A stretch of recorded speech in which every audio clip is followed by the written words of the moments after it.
Hello and welcome back, Legionnaires. Mars Hill Magnus here, bringing you another Age of Empires 4 video covering the very topical subject of graphics and visuals in Age of Empires 4. I would like to start this video with a very bold statement against how loudly members of the gaming community seem to be shouting that Age of Empires 4 looks dated, cartoony and unrealistic against their own subjective expectations as to what a game should look like in 2021. Subjective being the key word here. It's an opinion, not fact. My opinion is that Age of Empires 4 looks clean, beautiful and readable. I want to dive into why I think that. So there are three areas in line with my previous claim that I want to cover, and these will all be timestamped below if you want to dart to and from a specific topic. Firstly, I will give my thoughts on the graphics, which will be further divided into three subtopics where I will discuss my thoughts on the anticipated system requirements, the style chosen for the game, and the animations. This will be followed by how I feel the devs have presented Age of Empires 4 as a living, breathing world, and how the game world looks and feels alive. And lastly, the user interface, an area which I can't see has been discussed broadly, to a degree, but I personally take great joy in being able to easily understand UI within a game, which in turn improves my own personal experience when playing a game, and I feel that Age of Empires 4 does this very, very well. Before the deep dive, if you enjoy the content I'm providing, please go ahead and like this video and comment below, as it really helps the channel grow.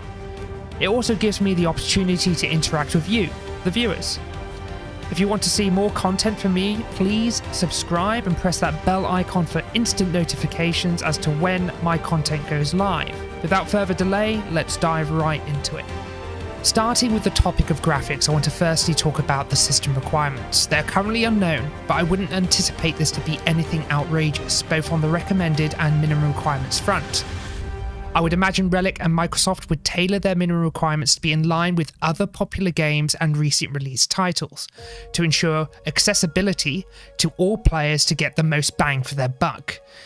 If we look at A Year of Rain, Iron Harvest and Stronghold Warlords, all which released either in 2020 or 2021, their minimum requirements seem to be fairly in line with one another. An i5 processor or equivalent with the processing speed in the range of 3 to 3.5 GHz, a graphics card with 2 to 4 GB of VRAM, and at least 8 GB of memory. The same can be said to the same extent for the recommended system requirements, where an i7 processor or equivalent with 3.4 to 4 GHz of processing power, a graphics card with at least 4 GB of VRAM, and the range of 12 to 16 GB for memory.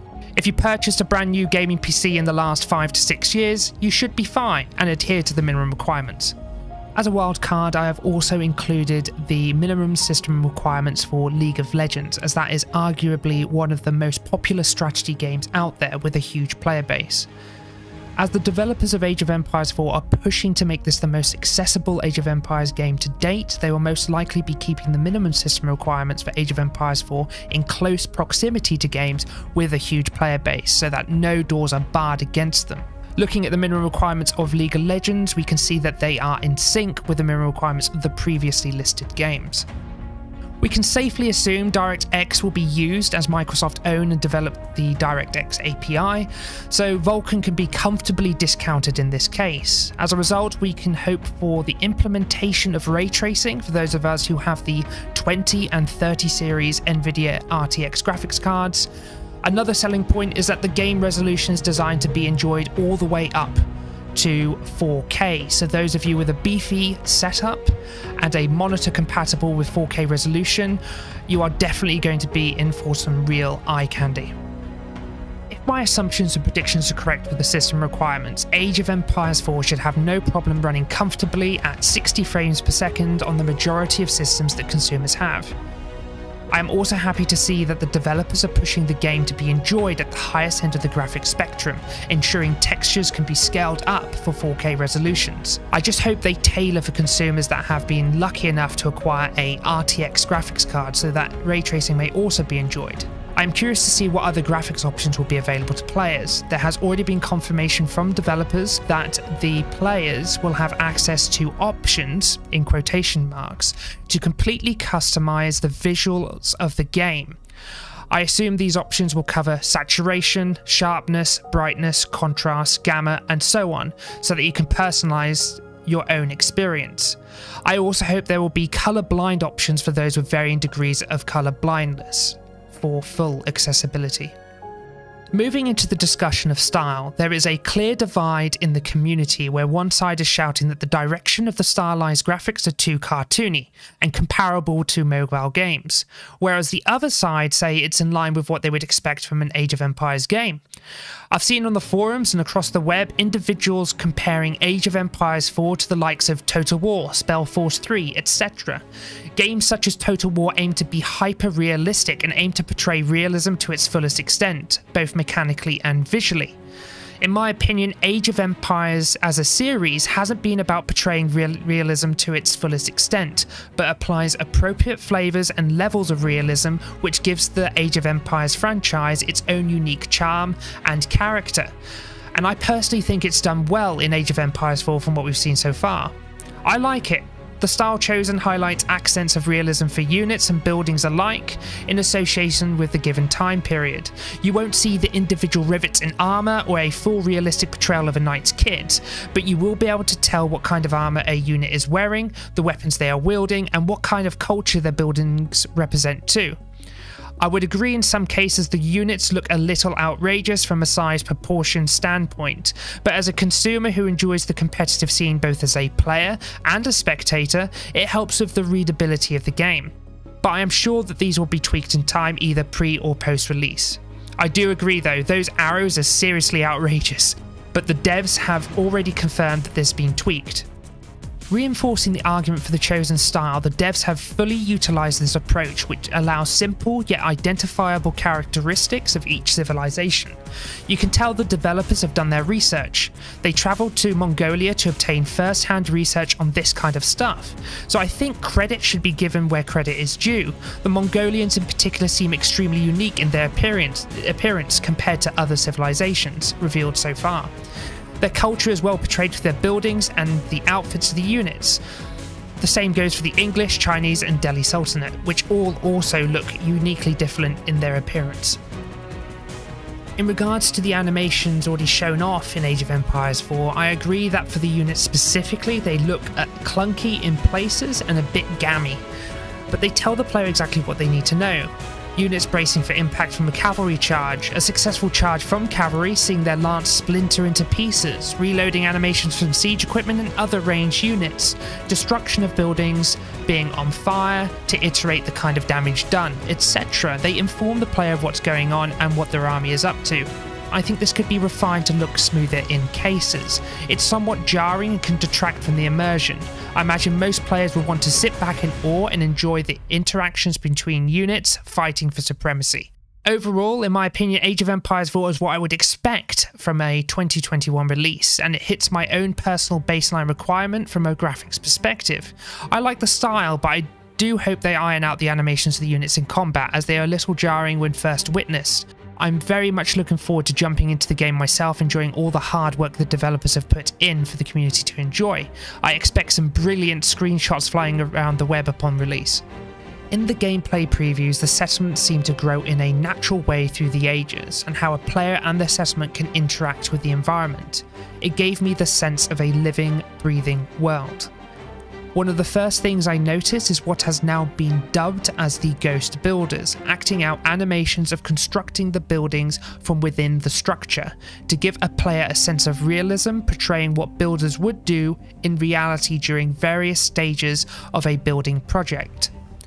They act as a visual aid. If there are more villagers constructing a building, it shows these ghost builders animating exceptionally fast, which in addition to immersion allows an element of readability, giving a player the information they need instantly, as opposed to clicking on the building and seeing what percentage the building process is at in the information panel. You will have also noticed the natural occurring roads and pathways being created between buildings, which gives the impression of a settlement progressing organically, without direct influence from the player. This adds to the fidelity of the game and the natural development of a settlement into a town and then into a city. In addition to this, the game world looks fantastic and really draws you in. You have swaying trees giving the impression of wind, a highly detailed landscape with variations in tree colours, bushes, flowers, rubbles, rocks, cliffs, flowing rivers and streams, and large variations in height of the terrain, making the battlefield more interesting from a strategic and visual perspective. The dynamic lighting provided by the passing clouds gives a sense of time. If implemented, I could imagine ray tracing looking phenomenal in the Age of Empires 4 setting. During the gameplay preview, you also hear idle chatter between your units, screaming in fear when opposed by overwhelming odds or cheering after a momentous victory. They also whisper to one another when the ambush mechanic was revealed. The Age Up mechanic also plays a role in immersing the player into the Age of Empires 4 world. When aging up, the differences in eras are shown in changes of the building's architecture, right down to the clothing of your villagers, which also change when progressing your civilization. In line with the naturally occurring roads, these develop with the ages, going from dirt paths and avenues into wonderfully paved stone roads. All in all, these somewhat small details all add up to pull the player in. I would like to see more wildlife in the game, which disappear from the surroundings as you expand. Wildlife that isn't directly attributable to gameplay, such as birds flying through the sky and small land-based animals running through the forest and open plains. I can't see that there has been any confirmation of hostile animals so far, but this would be a great addition too. In front of us now we have a screenshot of the Age of Empires 4 user interface, and my immediate impression is that it is a very clean and readable UI with a high contrast compared to the game world, clearly separating it from the game world space. The UI is minimalistic so it doesn't take up valuable space on your screen and is ordered in a logical way. In the bottom left hand corner you can see the 4 resources and the number of villagers assigned to gathering each of those resources, helping a player with resource management. Just above that you have your current population and max population, followed by the number of idle villagers you currently have. To the right of that we have the information panel, giving you information of your currently selected unit or building, providing statistics on health, armor type and weapon type. To the right of this we have a QWERT grid layout where QWERT, A, S, D, F and G and Z, X, C, V and B keys represent the symbols on the grid for issuing orders to your selected units or buildings.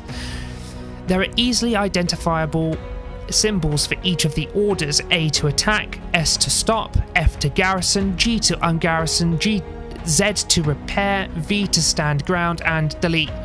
Well, to delete the unit. I am unsure as to what D represents in this case, but I would imagine this is unique to the villager and maybe for gathering the nearest resources. Maybe those of you in the comments section have a better idea.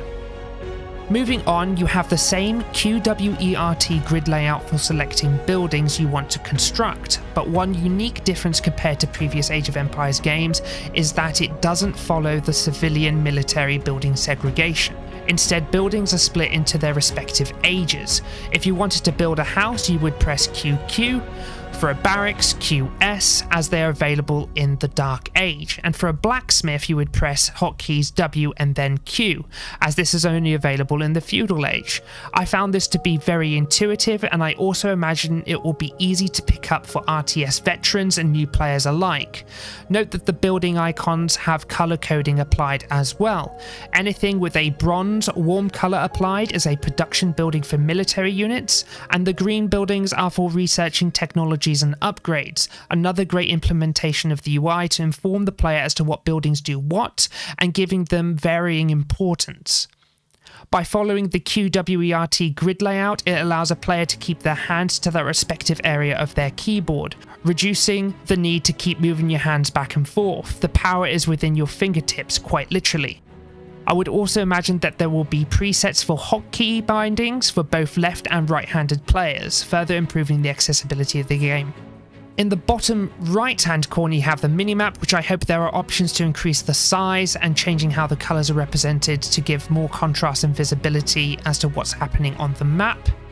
Over to the left again, we have the groups assigned to hotkeys 1, 2, 3, 4, and 6, with a number in the top left-hand corner of the group icons, signifying the number of units in that group. The group icons also tell the player what kind of units are within that group. In this case, we can see 3 groups of bowmen, group 3 containing 10 spearmen, with group 1 containing 8 cavalry, with a special icon representing a hero unit for campaigns.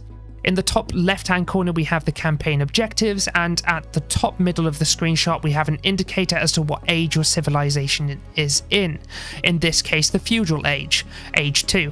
Ultimately, I found it easy to understand how hotkeys interface with the UI, and the devs have done a great job at keeping all the information to as few areas of the screen as possible, with heavy emphasis to the bottom left-hand corner, meaning you don't have to dart your attention to all corners of the screen. I also want to comment on how the building grid looks simple too, and you can easily see how buildings line up against the world, helping you plan your base effectively and efficiently. To conclude, I feel the UI definitely helps with being able to tell what's going on in Age of Empires 4, and is possibly the most important facet of the game in enabling a player to easily interact with their base, units, and environment. I also feel the colour chosen for the UI makes it feel more modern and up to date with the times, yet grounds it as something familiar and recognisable as being from the Age of Empires franchise, establishing an almost timeless formula which sits well in Age of Empires 4. That brings us to the end of this video. I hope all the points I've raised get across and reinforces my statement that Age of Empires 4 is a clean, beautiful, and readable game. I would love to see what you, the viewers, think, and if you disagree or agree with my points. If you've enjoyed the video, please go ahead and drop a like, or dislike if you haven't, and post your thoughts in the comments below. I would really appreciate it, as it helps the channel grow and helps me improve my videos in the future. Be sure to subscribe today and press the bell icon to receive instant notifications as to when more content from me goes live. Until next time, this is Mars Hill Magnus signing out for now. Ciao.